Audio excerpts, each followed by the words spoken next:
ya nywele. Nywele zetu za Kiafrika ni nywele ambazo ni rahisi sana kuzitunza, lakini ni nywele ambazo watu wanaona ugumu sana. Anakuambia nywele asili kuzitunza ni expensive sana, zinauma, zinasumbua, siwezi kufanyaje, lakini ni nywele ambazo ni rahisi sana. Leo ninakuletea jinsi ya kutunza nywele zako, kuzisuka na hata kubana. Unapokuwa unataka kufumua nywele za asili, tia maji ndio ufumue kwa kuchambua kwa kutumia vidoli.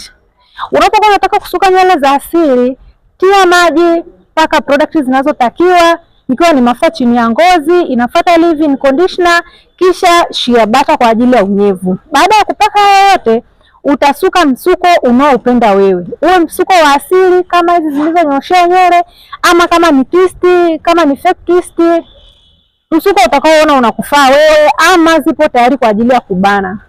Usipende kuchoma nywele, usichane nywele.